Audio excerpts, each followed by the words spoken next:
This is the Exploring Astrology podcast, and I'm your host, Adam Summer. It's time for a new story. I suggest that the stories we need turned up right on time about 5,000 years ago. We need a new story. We didn't just dream our carefully individuated thoughts. We got dreamt.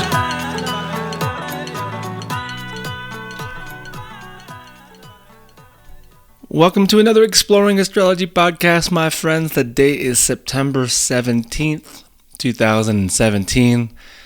It is a day before Venus visits the eclipse degree, 28 Leo. That is the great American eclipse degree, a place that both Mercury and Mars recently visited earlier this month, and loosely, we'll say, correlated to the fires in the west, the hurricanes in the south. Not to say it's exactly the celestial alignment of such natural tragedy, but strong correlations nonetheless. And what we're going to do today is revisit a podcast that only my patrons have listened to up to this point. It's on Venus cycles, and I recorded it when Venus was retrograde back in March, April of this year, and it's still totally relevant, and you'll see why here in a second. But I'm recording as Jupiter is rising in Libra, so the ruler of this moment is her, that is Venus, and she's right next to the moon and the north node of the moon. The moon is balsamic at the moment. The new moon is in a couple days. And so, if you woke up early this morning, you wake up early tomorrow, you will see both the moon and Venus in the morning sky. A wonderful thing to do if you want to wake up early and contemplate all of the information that you're about to learn, and to, in some sense, get ready for the next stage of the Venus cycle, and that is as she slowly descends from the morning sky. She will first meet up with Mars. That's on October 5th, and that will be the podcast actually next week. And then she will disappear on the other side of the sun, making her exterior or superior conjunction with the sun on January 8th/9th at 19 Capricorn. That's with Pluto. I definitely will have some content coming out around that, I promise. And so this is what we're going to do. We're going to listen to this solo show that I did back in March and get educated about her, and also get excited and prepared about what's to come with Mars, and also her second conjunction with the sun in the cycle.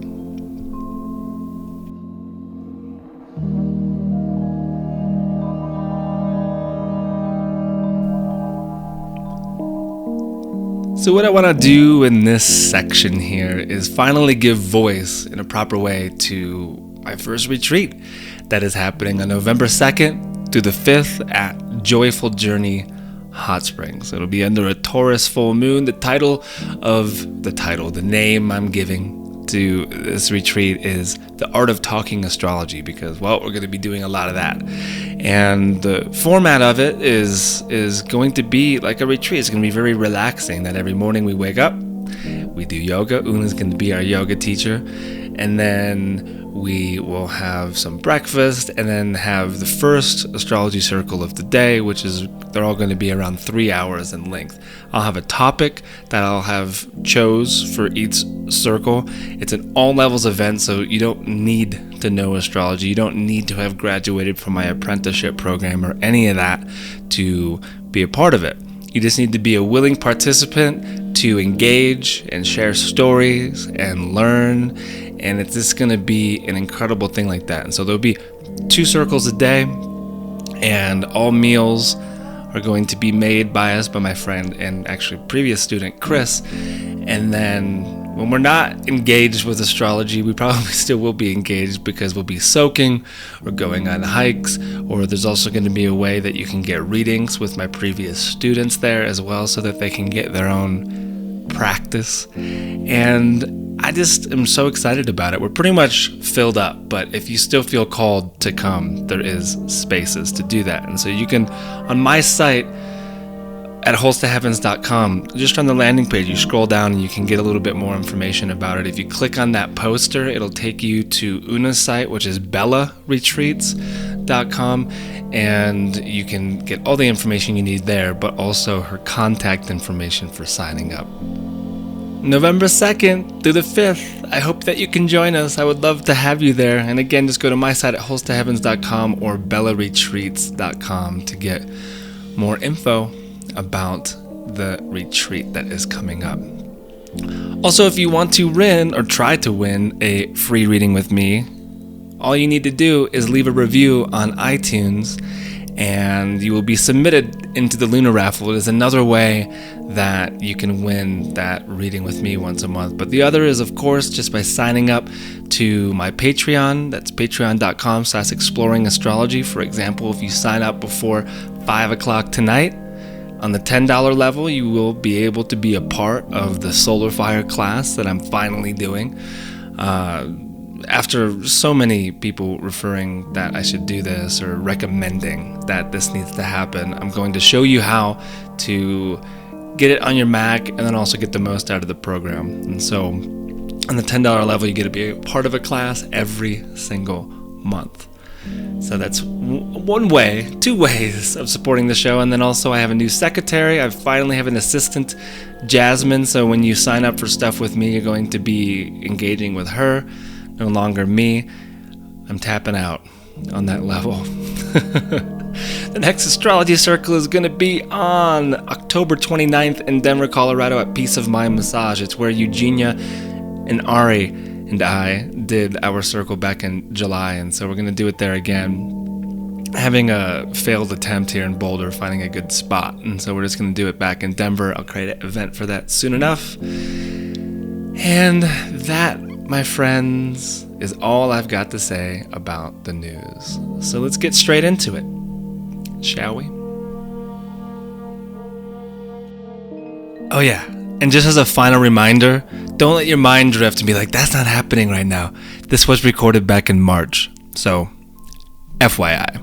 Enjoy.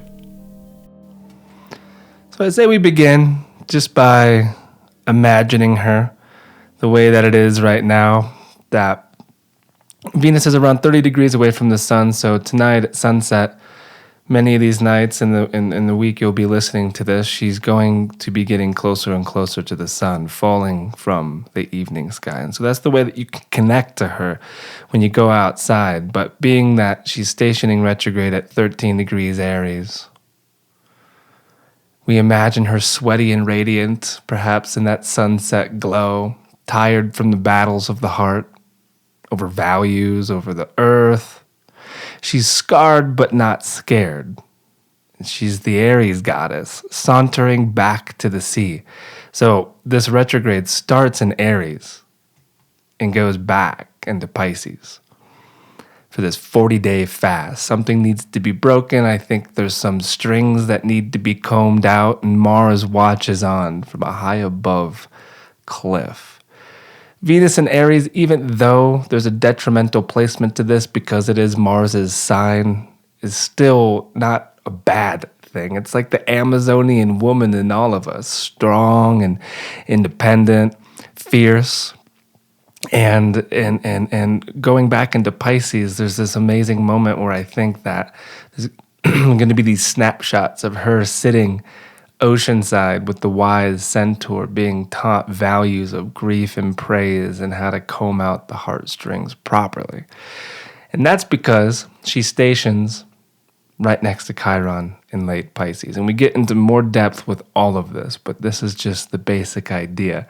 As Heraclitus said, under the comb, the tangle and the strength path are the same. The tangle and the straight path are also the same. That's the way I actually should have read it. But these themes, I've been trying to gather stories of what are the themes that Venus is trying to teach here at the beginning of the retrograde. And one of the main ones, which obviously has been ramping up over the years, which is quite a beautiful thing, is women in power. women in fighting, women in all these different ways. And I was actually watching Vice News last night, and they have this commercial now of all the badass female characters in all their shows. And so we're talking about Khaleesi, the woman who wakes up in Westworld and leads the mini little revolution, Lena Dunham in Girls, even Carrie Bradshaw, like all the HBO shows basically, and ones I've never even watched before. But it's a cool clip as a advertisement for HBO now of just all these women, and of course, like the final scene of it is Khaleesi on the back of the dragon. And so this is an incredibly beautiful thing, but then sometimes things show up, and this happened this week, and it wasn't that big of a deal, but it's something like, come on.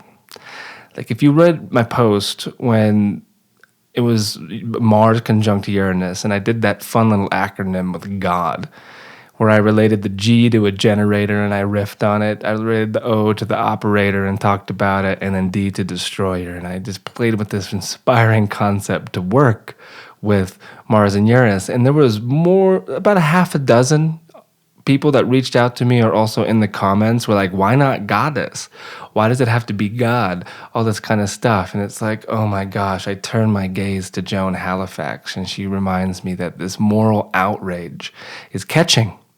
PC culture, it's addictive, also ungrounding, kind of unrealistic, without a sense of humor, and it can make us sick. And she says that a small dose gets us going.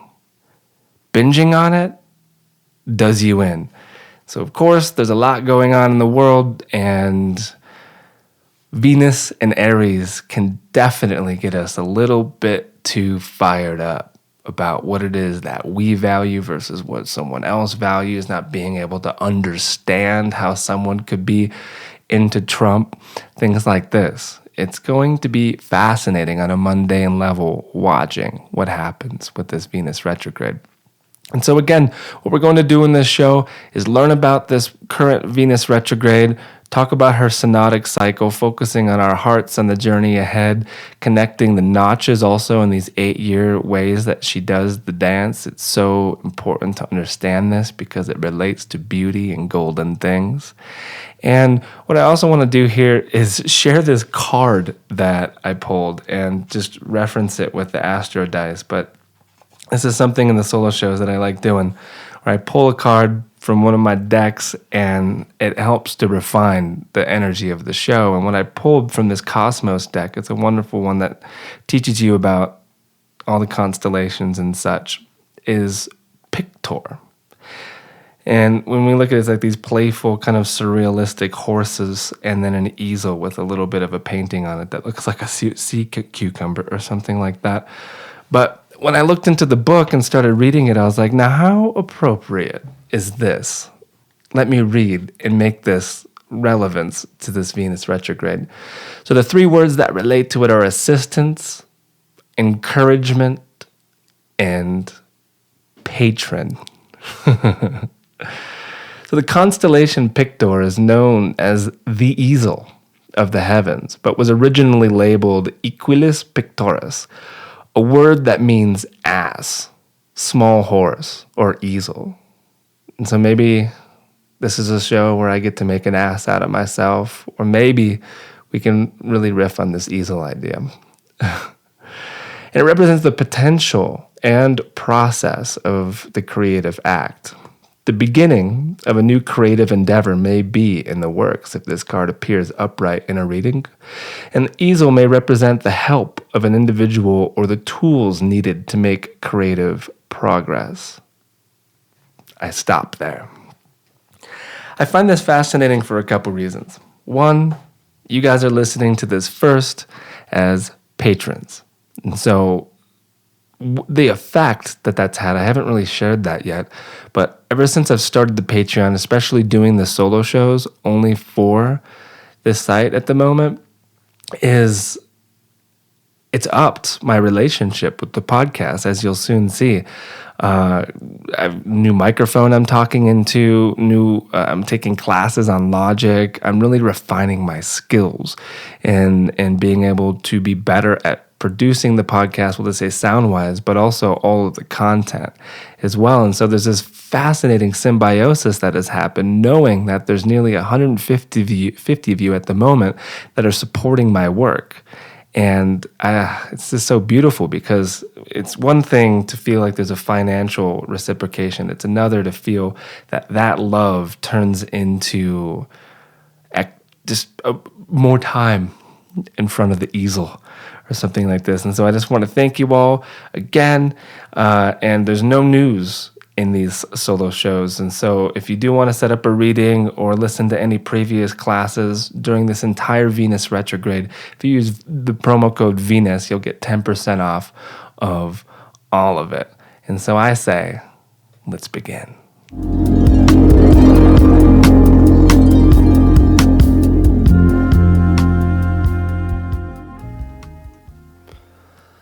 As is the case with every Venus retrograde, it starts in the evening sky. We already know that.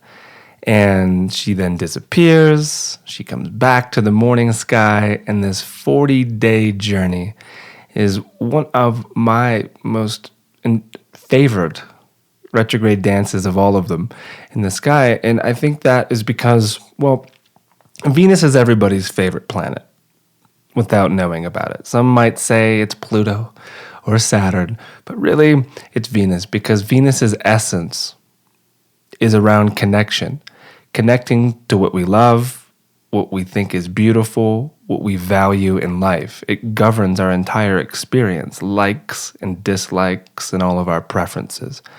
So when Venus goes retrograde, all of this begins to mutate and change, and there's confrontation involved, there's revisits to the past, there's transformational flames and metamorphosis, and there's rebirths with crusty blood and sore muscles and like a child's like instinct for connecting anew, novelty, and all of these things. And so these different pieces of the Venus retrograde are important, and to keep it overly simple, because a lot of people, focus on all these different specific parts of the Venus retrograde. That is, like when she's slowing down, that has a reference point. When she's disappearing, that means something. When she's at maximum elongation, that means something. And I'm not saying it doesn't, but to keep it simple for our own capacity of tracking her, we'll just cut it up into three. One is when she stations retrograde, that is today, and begins to fall from the evening sky until she disappears. It's in that period of time that is 10 plus days or something like this, where it's reflecting in the heart's mirror that there is an uncanny way of the past, like previous relationships, for example, to come into our life again, getting a message, a text, a phone call, anything, or having dreams. It's just a necessary revisit to that. And I think part of the purpose, as I've reflected on this throughout the years, 8 years actually, is part of this. And yeah, it's always there to see how far we've come. That feeling of, wow, I dated that person, or like that's how I used to approach music, or whatever it is. It's what we connect to, right? And so there's a deep reflection that begins at the beginning of it, and then she disappears. She crosses between the earth and the sun, and that always happens when she gets closest to the earth when retrograde. And many different cultures, whether it's Inanna or the story of the man turning into the woman according to the Aztecs and the Maya, like it's a dark and gruesome process when Venus moves into the fire of the sun, that it is some sort of a transformation. And it can be a feeling of, well, that love, that whatever it is we connect to, where did it go? Well, it's in mutation phase during this, and that's when she's not in the sky. And there can be an element of mourning around this, longing, and yeah, having dreams along, or experiences, of course, too, along those lines. And then the third is where she shows up in the morning sky and is reborn again.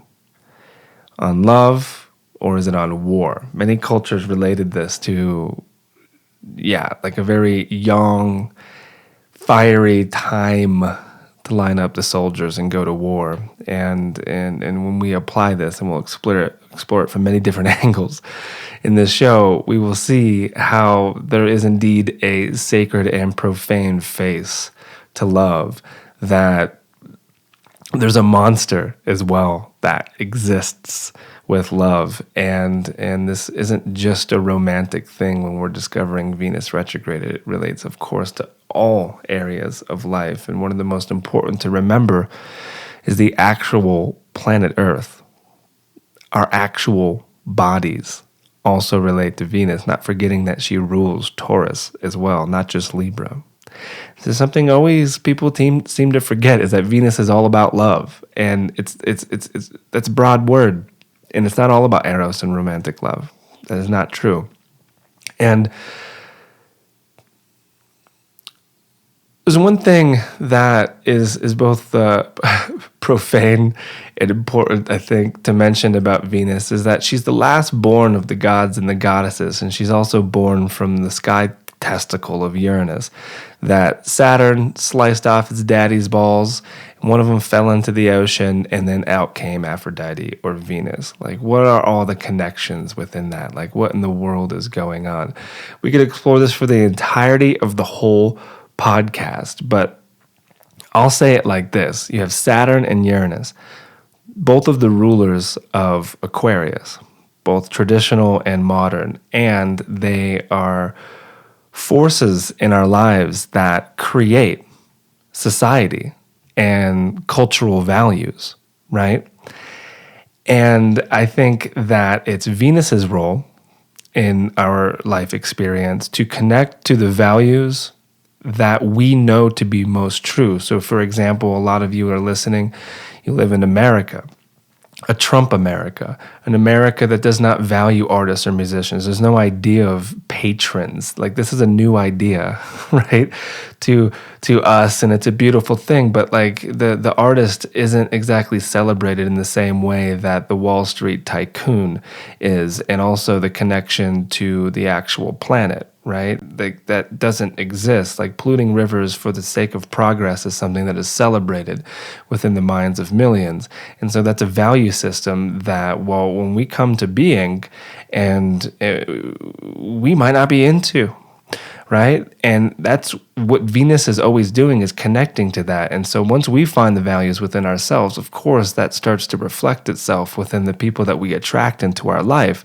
Thus, being a bit rebellious, Uranus, and also chiseling away at creating an entirely new system for ourselves and also for the subculture that we're a part of, that there's some sort of interesting thing to explore within that idea with Venus and her relationship to Uranus and Saturn, and why it has to be the Uranian nut. Well, probably because it's the essence of rebellion. To some extent, it's the essence of thinking for yourself, of individuation, and she only can find that beauty by like really squeezing the most out of these retrogrades and following one's heart, following the sun and also Venus, and then it appears. Now, here's another thing, that the actual synodic cycle of Venus, which she stations every 584 days, it creates this beautiful flowery five-pointed star in the heavens. And we see this in nature. It's everywhere. It's in flowers. So five-petaled flowers have this, but also the way in which everything is situated. Ferns, antlers, shells, the way all these spiraling life forms show up. It's true with DNA and galaxies as well. And what you find in these patterns is the golden ratio, or phi, fo, fum, however you want to say it. And this is the Venus-Earth relationship. Like, what the golden ratio is basically the mathematical equivalent, like the Da Vinci Code, right, of beauty. So artists have used this before. It's a mathematical thing. You can also see it in the Fibonacci numbers, 1, 1, 2, 3, 5, 8, 13, 21, how they build on each other like that. No need to talk about mathematics in the moment. If you're not aware of the Fibonacci series, just go into it, or the golden ratio. But what it is just a mathematical and geometrical equivalent of beauty. Well, the Venus Synod creates that. The Venus-Earth-Sun relationship. So this is very important to keep in mind because it's the essence of Venus. She's also the closest planet to us. I think that she has an affinity to us Earthlings. You think about it, 5 senses, 5 fingers, 5 toes. You stretch your arms out a little bit and you begin to look like Da Vinci's man, right? And so this is the essence of the Venus retrograde. And I also want to bring in some ideas that are historical, and this is something that I'm not saying to be as true when, say, we look into Mesoamerican takes on this or the Egyptian take on this, but it is important to keep in mind because these were master stargazers and they had a relationship to the spirit world. And I think they knew a little bit more in an animated sense than we do about Venus, right? And so, for example, there's this idea in Mesoamerica, and this comes from Bruce Schofield's work, that when Venus is an evening star, he is actually masculine, all right? Takes the form of a man that walks the earth. He meets up with this goddess, the goddess of love. They fall in love, breaks the vows of purity, and it begins, right? And this is their take on it, that it happens in the evening sky and the maturation of the Venus cycle. And then Venus spends a night with music, drinking, and love, which is all things that she rules over. And he couples with the goddess. They appear to create some sort of a sky monster. And then they disappear. And in the underworld, that's the interior conjunction when Venus crosses between the Earth and the Sun. It's the birth, or actually, no, the ball game, sorry, that ball game that I always forget the name of it, that's played in the underworld. Venus loses. It's like basketball with heads, if my memory serves properly. But she loses to be sacrificed by the Sun and then recovers somehow, some way, becomes a morning star, and is then sacrificed. The death of Venus occurs while the planet is obscured by the sun, but ultimately Venus is reborn as a morning star, as a female. And so there's this interesting transgender idea to the Venus cycle that they had, and I'm sure there could have been a much clearer expose of that story there. But it's one that I'm not completely familiar with, but we can turn into different directions and areas with this. For example, the androgyny of this idea, which the Greeks only managed clumsily to create through the union of Aphrodite and Hermes, is obviously a more implicit characteristic of Venus retrograde than we might generally assume. That a monster was born is no surprise, because again, we all know that there's a monster in the shadow that Venus brings out in us, the green-eyed monster that is there. And if you don't agree with me, well, what's it like when you get cheated on and your heart is broken, and how you act out? Do you try hacking accounts? Do you get fork-tongued and red in the face? Do your eyes start to get a little bit more green? Are you still resentful over that previous relationship? Because if you are, that's the monster that Venus creates. That whatever we connect to initially, what we love, what we value, like when it turns on us and it starts to value something else, right? Then there it starts to come. The Venus monster emerges. And I think this is an important thing because it's during the Venus retrogrades where we have an amazing opportunity to comb out the heartstrings around this. If they've become a tangled mess and your meridians are just like strewn with boulders, not allowing the chi to move throughout your body so that you can feel the love that is within you. It's always been there all along. No need to externalize it into anything else, but we do.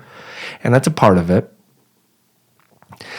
And like, this process of connection is so important that the Maya even had an entire calendar based around it. A calendar that I don't fully understand, but a calendar nonetheless that was 586 days. Her cycle, the synodic cycle, is 584.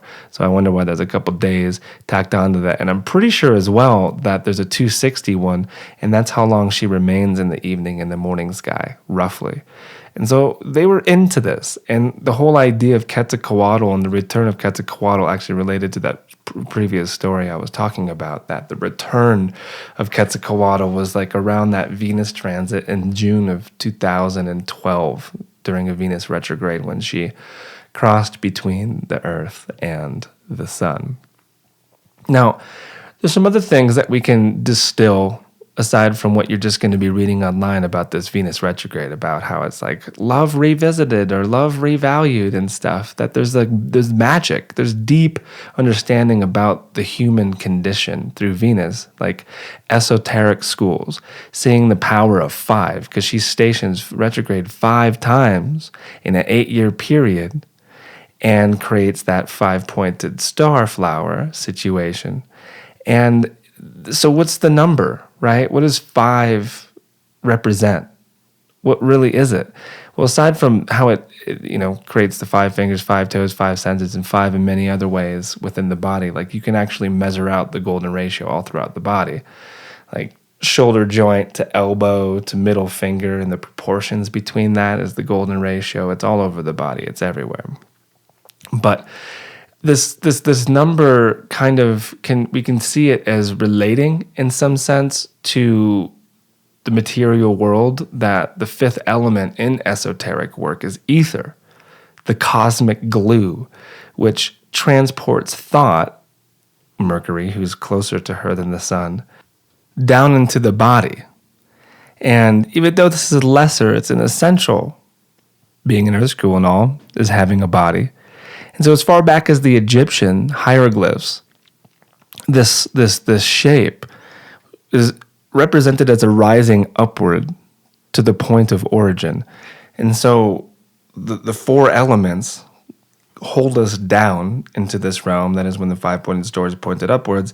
And then the pinnacle is the ether, the cosmic glue that is inspiring us or holding us here. That the Euclid was into the 5. The Pythagoreans were into the 5, if that's how Pythagoreans, that brotherhood who used the pentacle as their emblem, their symbol, and it's everywhere. And in fact, we'll play around with this idea at the end of the show, but it's one that, when it's flipped around and used the wrong way, is Baphomet or black magic or Satanism and all this as well, which is fascinating because when Venus becomes a morning star, some people call her Lucifer. And I think that there's just some misunderstanding going on with all of this. And we can look to an astrologer, Noel Tile, who talks about this number as well, or quintiles, that 72-degree aspect. And so if you divide up the chart like that, you'll see that the 5-pointed star is there, and all those points are separated by the quintile, which is an aspect that it shows the necessity of creative outlets.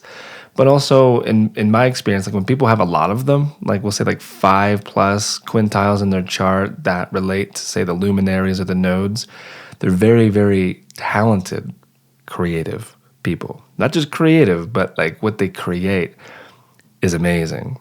And so that's something as well. And so the 5-pointed star, like we think back, and we're not going to go into too much depth with all the previous Venus retrogrades. We're going to keep mentioning them. But for example, the last time Venus was retrograde, it happened July 25th of 2015 on the cusp of Leo and Virgo. Before that, 584 days before that, it was in Capricorn. Before that, it was in Gemini. Before that, it was in Scorpio. Before that, Aries again. And so it just repeats itself throughout the sky. These, whether you track it through the station or the interior conjunction, it's still going to create the same pattern in the sky, in the backdrop. And so that means that 8 years ago, in the spring of 2009, Venus was retrograde in Aries back then as well. And this is important. And I'm not a mundane astrologer. I often forget about what's happening in the world. But March of 2009, how is it similar to now, but also your own life. And this is something that we're going to explore in more depth. That if you want to think about it in a mundane way, especially if you're one that is taking high doses of the media at the moment, then you can know that there's a couple shows that I've done with Nick Dagan Best, and he is good on this subject. He relates it to the pre-shadow and the post-shadow as well, which is 100 days of time that these Venus retrogrades represent, and then he tracks it with really pivotal events in human history. And so I direct you to those podcasts that I've already done. They're available on iTunes and my website. But to also know that if this review is happening in our own hearts, well, there's a collective experience to this as well. And so it's a global review.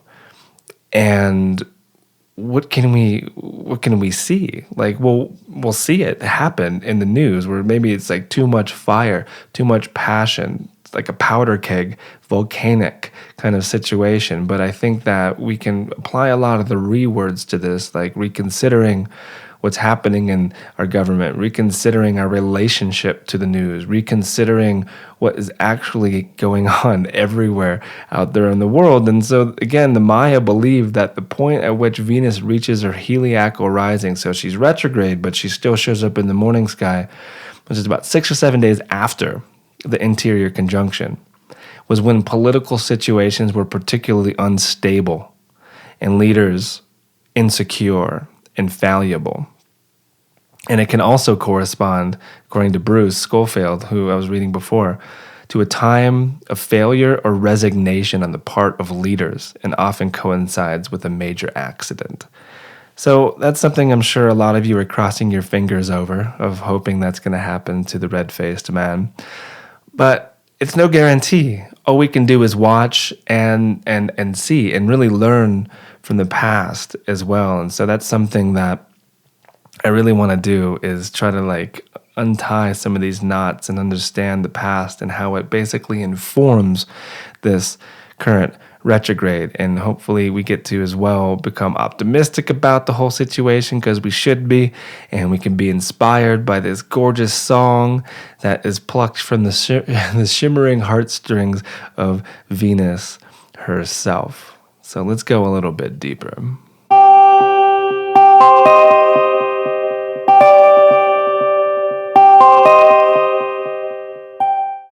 When looking back at the previous Venus retrogrades in Aries, I went back all the way to 1969. So March 18th of 1969, Venus went retrograde at 26 Aries, went direct at 18 Aries. We jump ahead 8 years to the spring of 1977. March 15th, though, it went retrograde at 24 Aries. We jump ahead to 85, March 13th, this time, 22 Aries. You see how that's working? That it's around 2 degrees backwards in the zodiac every 8 years. And so you just go forward to 93, and then 2001, and then 2009, the last one, and then the present. They all happened in March, though. The one in 2001 was March 9th. In 2009, it was March 5th. And then now, March 4th. And so this part of the 5-pointed star, you can see how it's slowly moving backwards in time. Well, that's true for the Leo side, the Capricorn side, the Gemini side, and the Scorpio side. You can see all of that. And I also point you to a previous podcast that I did with Ariel Gutman, because we talked about this, the Venus star point, and how this works in our lives. It's amazing.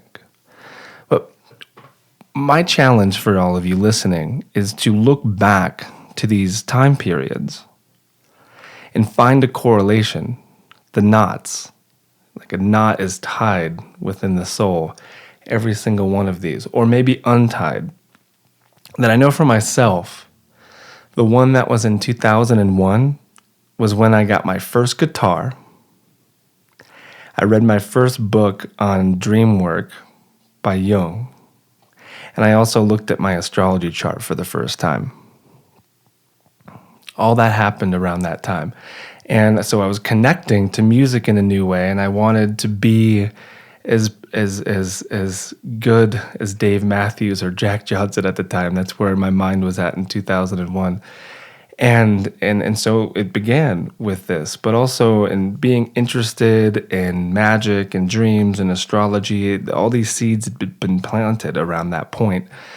And then in 2009, the last time Venus was retrograde in Aries, I basically produced my first album and just gave it away to friends. I don't have it available anymore, but I did it in GarageBand. It was the first time that I was like learning GarageBand and editing music, and I got really inspired and just like threw like 17 songs together on this and was just giving it away to family and friends.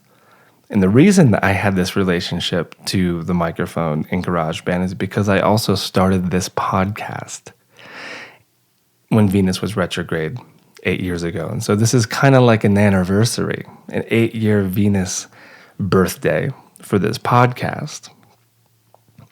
And of course, not just doing the podcast, but also teaching and giving readings. Like all of those seeds back in 2001 had fully sprouted in 2009. And so here we are in 2017. And I've just completely upgraded my music studio. I've got like the best equipment I could want for doing what I'm doing. The podcast is just, it's what it is. You guys love it. You're patrons to it. And there's more people listening to this podcast than I ever could have imagined in 2009. And so you see how this succession can work, how this star can create so much beauty and connection in our lives. Like that really is the point. And so by doing this in your head, like maybe we find that easel, right? That card that I pulled for this, and we do find people that really support what we're doing. If you are doing something similar to this, I recommend starting your own Patreon. It's a wonderful thing. I had no idea it would be so successful. And so again, I'm just going to keep raining you guys down with thank yous because it's a beautiful thing. I love it. But these are the previous dates. The next one is going to be in 2025. All right. So here's a little sample of what I've been messing around with this idea of Venus improving in the equipment as well.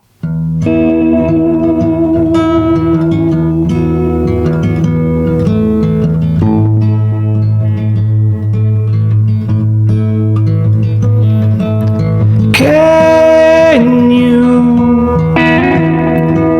hold out my heartstrings?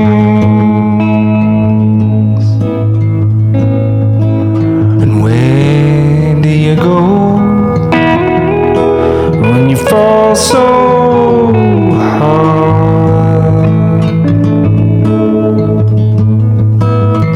You're down there up to the bottom of the ground and you look so good, didn't you know?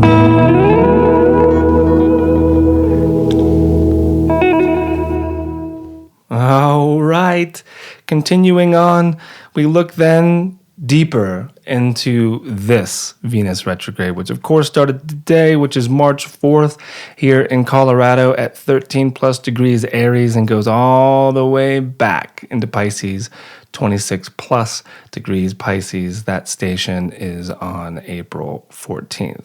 Now, when you look at the actual sky of where this is happening, you can see that she's somewhere a little bit off of the ecliptic in the umbilicus of the two fishes. But what that also is very close to the right hand of Andromeda, where she's chained up to that little stone and all.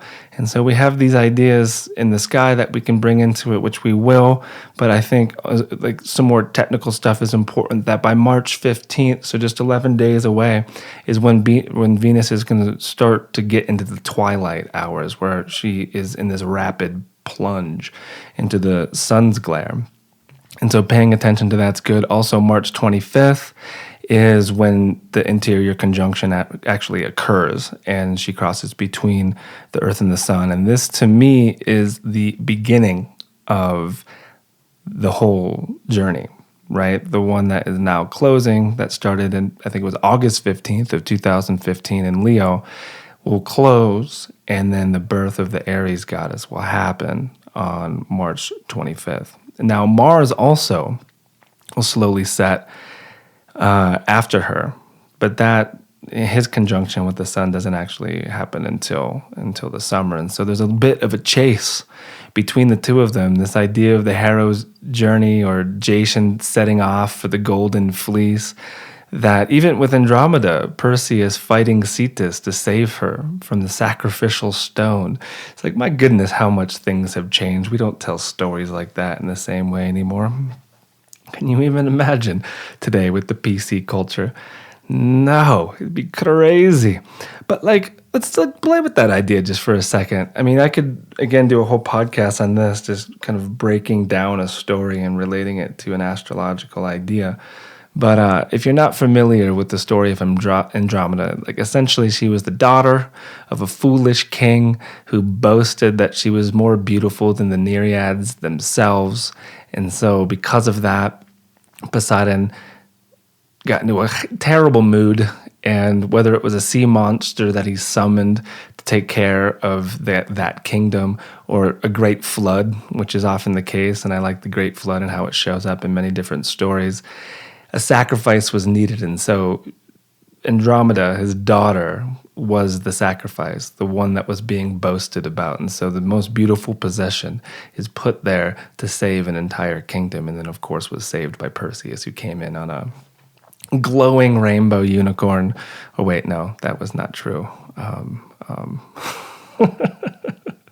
Pegasus, of course. No, I'm just kidding. And thus the story happened. Now, there's a lot of different ways I think of understanding this, but one, is it worth it? Do we have that in us to, first of all, boast about our own beauty, our own daughter, our own creations, this is the most beautiful thing? And if so, perhaps the gods do challenge us a little bit, and certain lessons need to happen to make us reevaluate everything. We learn not to be boastful around such beautiful things. And can we sacrifice them? Can we live without them? Is it actually worth it as well to save it, to save her, to save that thing? Is it worth it? And so I'm just tossing these ideas out there like seeds to the field, but it is important to ask this question, wherever this is falling in your chart, what aspects that it makes. Are you in a relationship? You're not in a relationship? It doesn't matter. Relationship to anything, right? And asking the question to ourselves, is it worth it? Would I sacrifice this? Why am I boasting about this? What, all of that.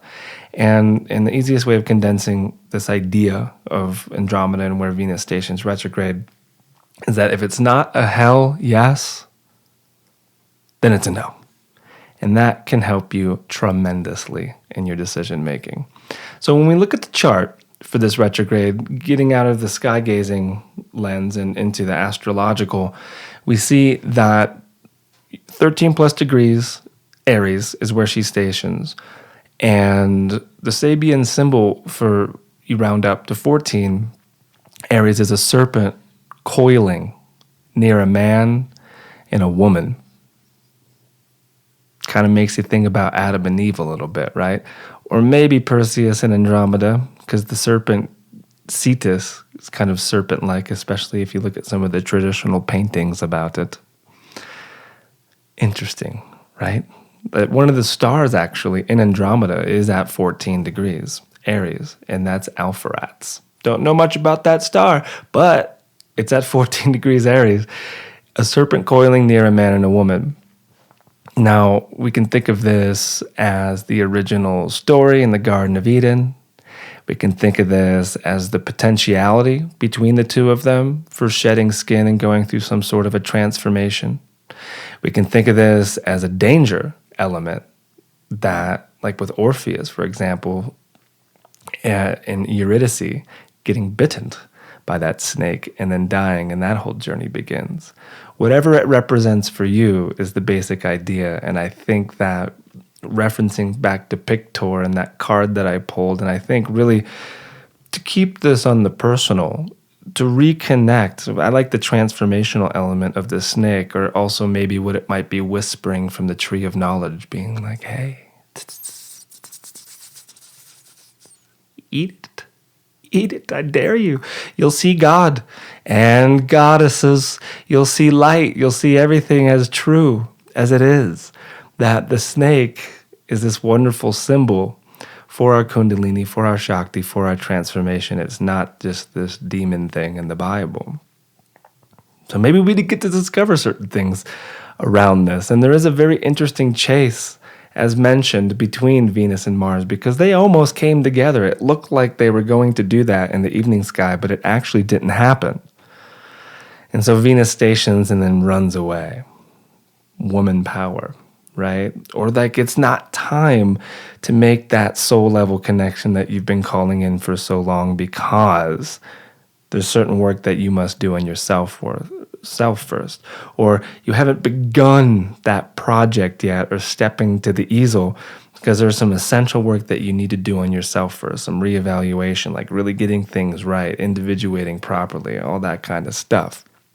That there is cord cutting that is happening, letting go, combing out the heartstrings. Like there's so much possibility for healing and self-discovery during these Venus retrogrades. So we're on the hunt. And we're looking for the perfect place to do the ceremony. That is the moving back into Pisces part. And so that fierceness and that resentment that you might feel, but also the need for solitude and some alone time, it kind of reminds me of Wolverine for some reason. The regenerative properties, but also him deep in the wilderness surviving like a man. And interestingly enough, today, Logan comes out. That segue was a loose one, but I just thought I would bring it up because Hugh Jackman has the North Node in Aries very close to where this Venus stations retrograde. And if you're a Wolverine fan, we'll go out and see the movie. Now, the next date that's important over the course of this is March 25th, the interior conjunction that happens at 4+ degrees Aries. This is the rebirth of the Aries goddess. This is something that is like a furnace of passion that we will get to experience over the next 584 days. But I also think how we manage that passion, how we manage our anger, how we work with Aries energy. It's a fighting energy. It's a surviving energy. It's a very creative force. It's cardinal fire, isn't it?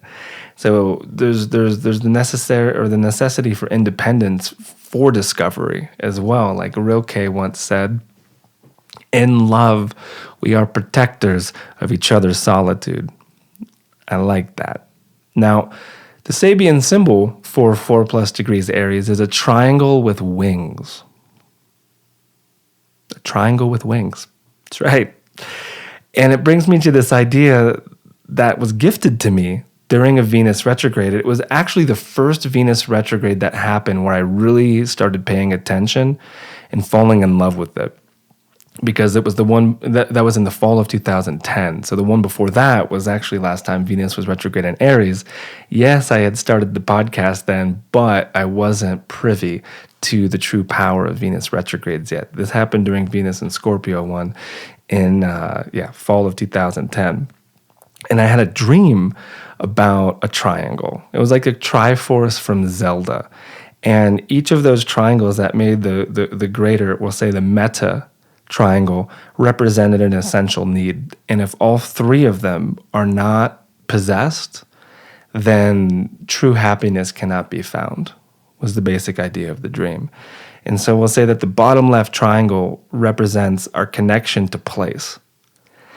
If we are not connected to the land that we live on, or our neighborhood, or just when we go outside, if we don't feel in awe of the natural world, there's a problem.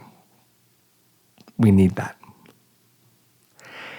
And then on the bottom right of the triangle is the connection to the people, the community, the culture. Say we live in an amazing place, like you can go and, live up in Idaho or something like this and just be surrounded by incredible mountains. But if you don't connect to the people that are around you, if you're not tapped into the community, that too is a problem. And then at the top of it is what most people make most of their sacrifices over. And you guessed it, it's love. That it doesn't need to just be wife or boyfriend, girlfriend. It needs to be confidant. It needs to be best friend. It needs to be the person that you know would kind of like take an arrow for you. And so those are the three. They all need to be in place for true holistic happiness to occur, for Venus to basically have an orgasm. Now, I can't tell you how many folks I work with, and I'm sure a few of you are listening, that have the relationship, but they're not into where they're living and they're not into the community. Or they're super inspired by the land that they're living on, but they don't have the opportunity of finding that other because they're not tapped into the community or whatever else, because they're living like a hermit or something like this. I mean, you just configure it in any which way. If one of them is missing, then it needs to be found. A triangle with wings. This thing is flying around, people. It's out there. And during these 40 days of Venus retrograde, hopefully that you get to complete the Triforce, right? Now, there's something else that is very interesting about this conjunction, the beginning of the Venus cycle, which is at 4 degrees Aries, and that is in the beginning of July, when Mars begins his cycle with the sun, that happens at 4 degrees Leo. And so the chase begins with the two of them in the evening sky, but there are two starts to their cycles within months of each other at 4 degrees, so they trine each other if you were to put those charts on top of each other in a biwheel. And I like this. I think that their journeys resonate with each other. I think that the two flames meet and spiral upwards in the heavens upon these whispering winds. And then when they finally come together, it's October 5th, and we're going to talk a little bit more about that in a second, is the conjunction finally. It is the coitus. It is the moment where the yin and the yang start spinning in a hypnotic trance. And so important ideas right there, I think. I think there's something to this 4-degree trine between Venus and Mars cycles, the beginnings of them. And the final date I want to mention is the Venus stationing direct. That's April 14th, and it happens to the degree conjunct Chiron, 26 degrees of Pisces. I think this is where she finds the retreat place, that she has already sailed the seas of consequences, and she has found herself next to the immortal centaur with impossible wisdom, and is learning about the power of grief and praise, of true letting go, of compersion, being happy for other people. We'll just say it like that. And finally, combing out them heartstrings. Like, there's so much release that is possible when Venus is retrograde. And especially when she sits down on the edge of the beach with Chiron and has a deep palaver about the power of grief and praise. And in a big world sense, I think this relates to the tragedy. There's many of them, but the most recent at Standing Rock, about that going through. I don't know if you watched the Trump talk with Congress or whatever, but the applause that it got, that the pipeline is going through, and the footage, oh God, the stories, it's so fucked up. There's so many things that we can get Venus and Aries out of balance over, just red in the face and angry and wanting to fight. And the thing is, that's a really positive energy if we know how to direct it. Maybe that's a big part of this meditation, is knowing how to direct this energy in a really positive way and not fighting fire with fire, because that shit does not work. And I thought this was a fun fact as well, is that we've known about Chiron since 1977. That's when he was discovered. And also the American Indian movement started around then. And they had a huge presence and force at Standing Rock. And I think at times, I'm not an expert on the story of the American Indian movement, but I think a lot of fire with fire type ideas, but the whole idea is to fight for the right to prey on their own land. Pretty simple, pretty important. Our government can be kind of fucked up, right? And so, with all that said, those are the important dates of this retrograde. And I also want to mention a few things around, say, people born during Venus retrograde in Aries. Jack Nicholson was. Aubrey Hepburn was. Saddam Hussein was. So was Keira Knightley.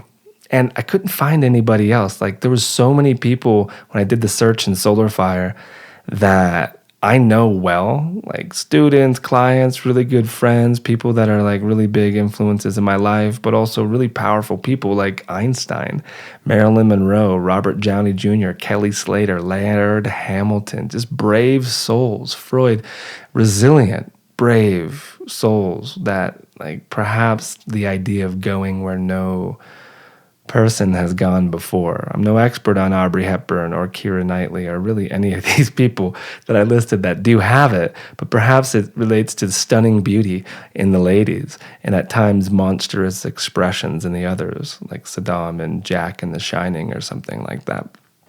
I think therein lies a koan, something to think about. Like if you are a Venus in retrograde Aries person, if you're born in 93 or 85 or 77 or 69 and you have it, and you have a story for me, let me know. We'll learn together. But also in the way that this stuff works, like I was just trying to think about, what are some of these qualities in the people I know that very much relates to Venus retrograde or Venus in Aries in general. And I was watching one of my guilty pleasures, which is that show Girls. It's challenging for me to watch that show, but I watch it anyways. It's important.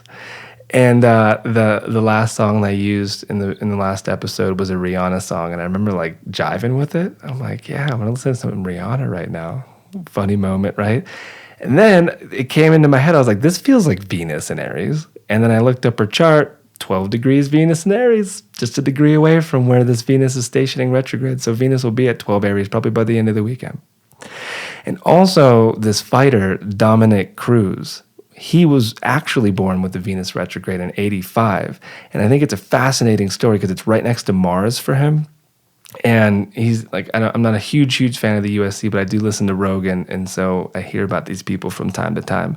And this guy's like a story of being an impoverished trailer park living kid, I think in El Paso, maybe Tucson or something like that, and never really knowing what he loves or what he is or what he's doing, what it's his identity, any of that stuff, until he found mixed martial arts.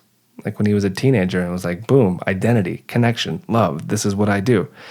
And you see that a lot with fighters actually and extreme athletes, having Venus in Aries or Mars in Aries or the Sun in Aries, like with the nodes also. It's very, very, very common to see that. So just some examples. And also in the last one, I remember when this happened actually in March of 2009. If you guys are into skiing or snowboarding, that's when Shane McConkey died. He's that crazy bastard that does ski base jumping. And it was in the Dolomite Mountains in Italy where one of his skis failed to release. And so he started to spin and he didn't have time to correct the problem. And so lights out.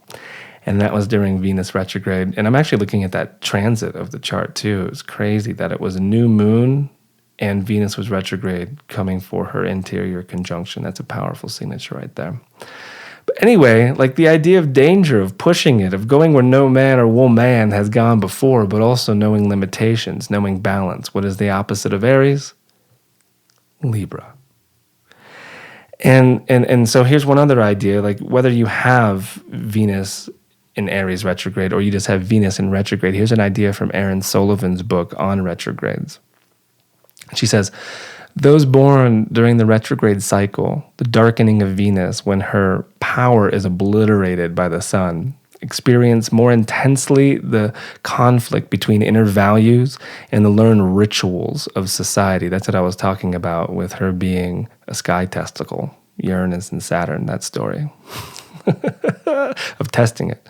Venus retrograde people seem closer to their pandemic nature to the instinctual side and are caught in interior struggles between the need to be solar and socially extroverted and the urge to be sensitive, internal, and reflective. Venus, when retrograde, resonates with the hidden primal aspects of human motivation and contains innate knowledge of the mysteries and arcana. Oh, good to use the word there. Arcana of life itself. Yeah, some ideas. Also, I've always seen Venus retrograde people as having a very Uranian element to them, which would relate to her father's ball and all that kind of stuff, and having, different values depending on where it's at in the cycle, and then the struggle around that, and also what it can represent as far as, say, choosing partners and whatnot. But I found this interesting too, that on April 14th, the day that Venus goes direct, one of my favorite artists, Low Roar, is going to be releasing his new album called Once in a Long, Long While. You can pre-order it now, but it makes me wonder if he knows, because I've used his music so much and I've been so tapped into his field, I don't get sick of his music, that maybe he's like, listened to or read something about Venus retrograde, whether that I've done it or somewhere else, because that's a really strategic release date for an album. And Noah, if you're listening, I would release your album on that day too. And so here's a little bit of a sample of a song off of a recent album of his called The Painter.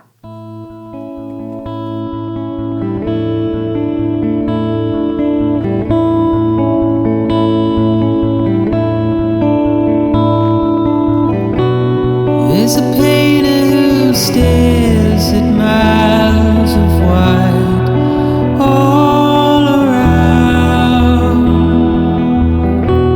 Each color he's dreamed is lost in thought and can't be found, can't be found.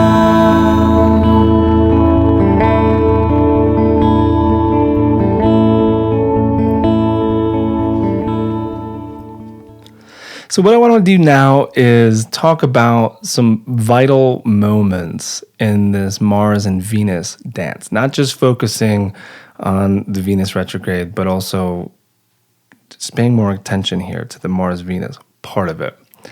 So, for example, here we are, the day I'm talking to you, Venus stations retrograde at 13 Aries. The interior conjunction, the 25th of this month, and then she stations direct on the 14th, 15th, depending on where you're at. And the day that they come together is October 5th.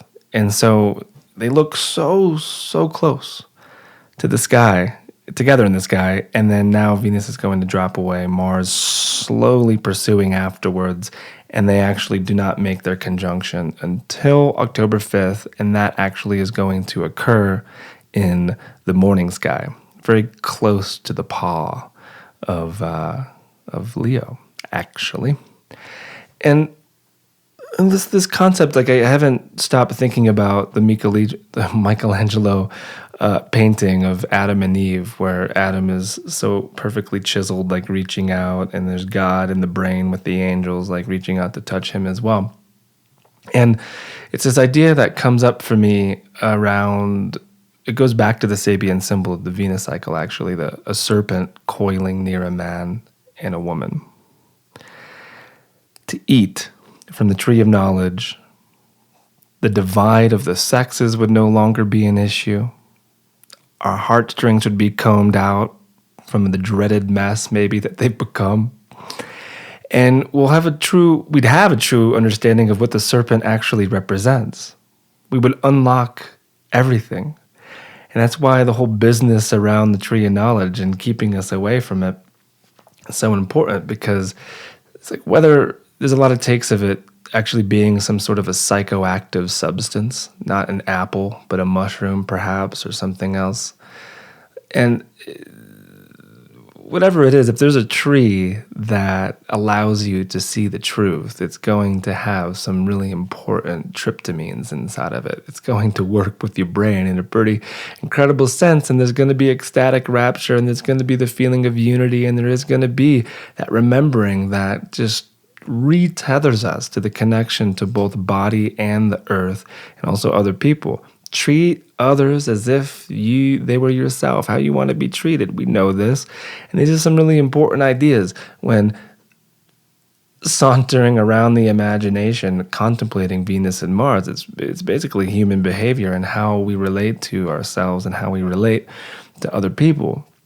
Now, a little bit more on Mars and Venus. Like the last time they were conjunct, there was 3 of them in 2015, if you remember. There was one in February at the first degrees of Aries of 2015. There was one in late August in Leo. That was when Venus was retrograde, actually. And then the last one was November 2nd in 2015 that happened in Virgo. That was the last time Venus and Mars were conjunct. And it only happens one time this year, and that's October 5th at 19 degrees of Virgo. The next time is in August of 2019. So these conjunctions really only come around every couple years. And so it's a really important dance to understand that Mars is always in direct motion, for example, when the conjunctions happen. He's animated by Venus, but he can also be confused by her different faces and phases. For when they are conjunct, Venus can be direct, retrograde, or stationary. She can be all over the place, but Mars has to be direct. And when Venus and Mars oppose one another, Mars is almost always retrograde because that's Venus being tethered to the sun. And if not, then he's almost there.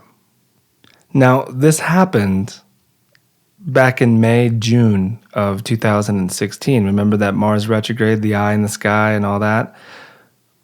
Well, that's when he's also at the peak of his cycle and is exhausted.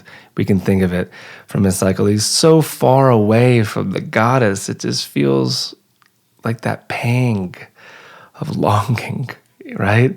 And so it's from that point that he goes through some sort of an ordeal and begins to head back towards the sun, right? And so when Mars is retrograde, it's also closest to the Earth, but it's on the opposite side of the Earth. And so when you saw that dusty red eye in the sky last May, summer, he was closest to the Earth and then starts to head back. And so you start to see him get closer and closer and closer to the horizon in the west at sunset, thus why Venus and Mars were together. And so he was so eager to clasp hands with the goddess, but it just didn't happen yet. Why? I don't know. What does it mean in your life, in the big world, in all these different ways? Well, maybe it's a continuation of something we can marinate over, or we can go on the journey with it, because we're going to experience the both of them dropping from the western horizon at sunset and then birthing themselves in the morning sky and coming together come fall.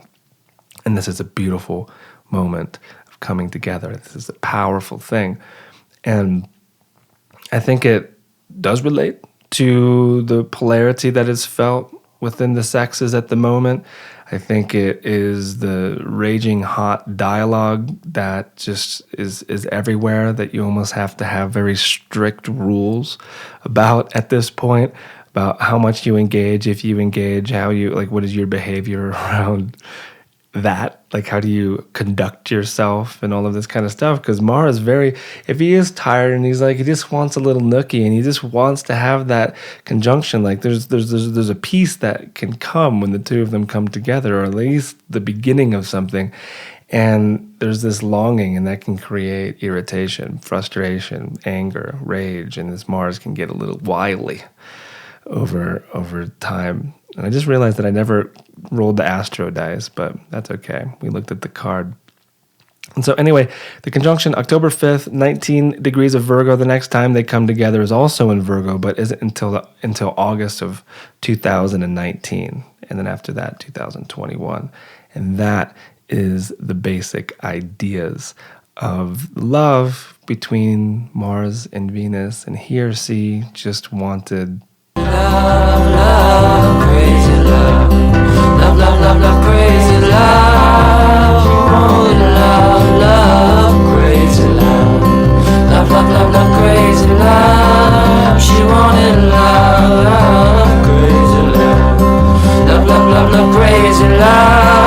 she wanted love, crazy love. Love, love, love, love, crazy love. She wanted love, crazy love. Love, love, love, love, crazy love, love, love. She wanted love, love, crazy love. Love, love, love, love, crazy love. And more food.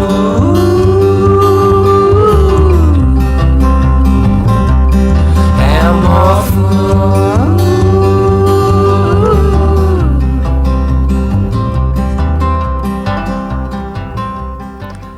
I now want to share a crazy correlation or 40 of them with you. And that we know now that the planet Venus forms this pentagram in the night sky every 8 years, returning to its original position every 40 years, which is this idea from the Bible, which I don't really understand. It's actually kind of confusing. But 5 stations in 8 years, you multiply those two numbers together, you get 40. Now, what's also interesting is the average time of a Venus retrograde is 40 days. And so that number is a very potent number, and I'm sure you've heard it referenced a few times here and there. It's used a lot in the Jewish community. Christians use it, Islamic folks use it, Middle Eastern traditions, kind of it's like a phrase that means umpteen. Basically, 40 years or in 40 days or I'll see you in 40 hours or something like this. But the correlations with this number that we now know Venus to be the originator of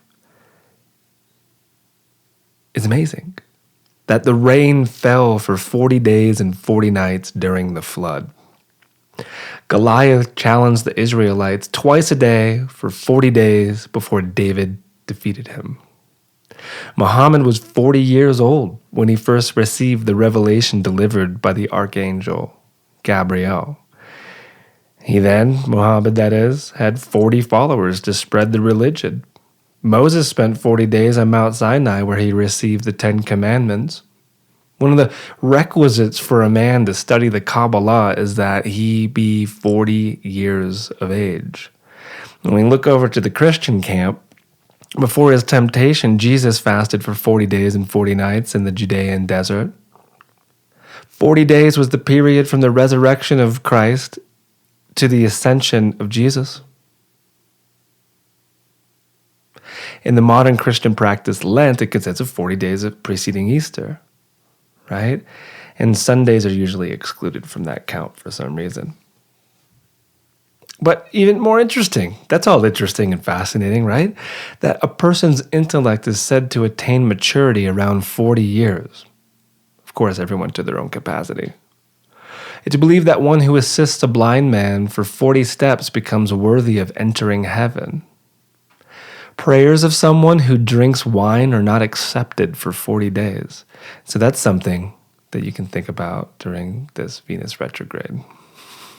If you're drinking every night and you're trying to manifest certain things into your life, well, that could be why. Believers have also encouraged to devote themselves to God Almighty for 40 days to see the springs of wisdom break from their hearts and flow from their tongues. A mourning period officially lasts 40 days. The Piscean element, the Venus visit, the Chiron. In Hinduism, some popular prayers are 40 slokas or couplets, the most popular being the Hanuman Chalisa. To understand people, you must live amongst them for 40 days. That's an Arabic proverb.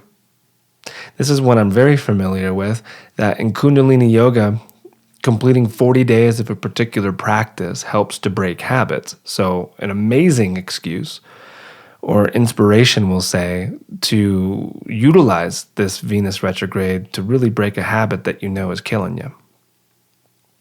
And I mean, my goodness, Dave Matthews even has a song called Number 40. Tables turned again. You, my friend, you and I face each other all time and time out. You know that's sometimes hard. but knowing just how that we will get along till we are old and gray and doubled up, we'll sit and laugh of times were hard, laugh of times when we thought all it would end, it all was over. But then again, I know that I'm yours, strange,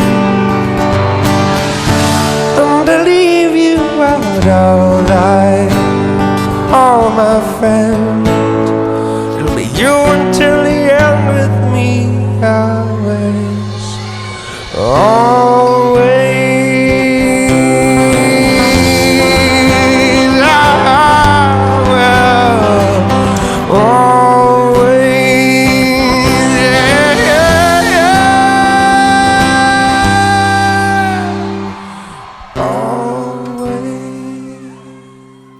And then finally, when I was walking around the internet, entertaining various perspectives on the five-pointed star, I stumbled across a digital version of Chiron's cave. So I walked through one of the zeros and grabbed a 1 for a spear, and I discovered this. This is a call for an uprising. We welcome you to today's show and ask those of you who have not subscribed to please subscribe to our YouTube channel as we continue to expose the satanic Illuminati agenda and the ushering in of the Antichrist. Today's show, I want to expose yet another Illuminati symbol. It is probably the most common symbol that you will see because sometimes it gets cloaked into looking like something that it's not. It's the five-pointed star. It is just the basic symbol of a star. It is the pentagram. Now, there's obviously variations of the pentagram. We have the Baphomet pentagram, which is the upside-down pentagram. This is the pentagram the normal way, which is a star. You will see the star everywhere. You'll see it in sports teams' logos like the Dallas Cowboys. You'll see them on people's barns, on their homes. More specifically, you'll see it in company logos left and right, always featuring the star. And you'll see celebrities with these tattoos. I remember growing up, seeing all these celebrities with star tattoos, like just a couple little stars on their arm or something like that. And I just would never understand. This is before I learned all this stuff when I was young. And I could never understand why somebody would get a tattoo of a star. I was like, that's just the stupidest thing I've ever seen. Why would you get a star? What does that even, what does it represent? What, they like stars in the sky? Are they cowboy fans? I mean, what does it mean? And then as I, researched Satanism and the occult and studied it and, went through my awakening process to see what was really going on, you see that the star is one of the most common symbols in witchcraft and sorcery, whether it's inverted, the Baphomet star, or just a regular star, which is the five-pointed star. So let's talk about what the star stands for. Manly P. Hall, 33rd degree Freemason, said this in his book: the figure, the pentagram, or the star, is the time-honored symbol of the magical arts, and it signifies the five properties of the great magical agent, the five senses of man, the five elements of nature, the five extremities of the human body. By means of the pentagram within his own soul, man not only may master and govern all creatures inferior to himself, but many demand consideration at the hands of those superior to himself.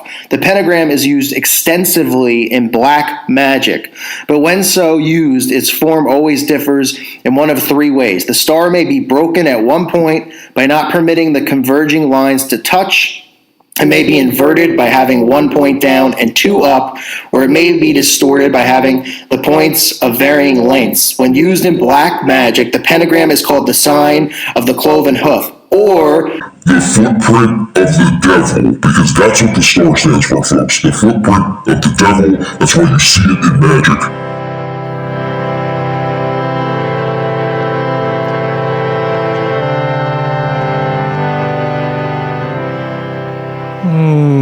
We need a little bit of that 40 verses of Hanuman and Krishna Das behind us after such intensity.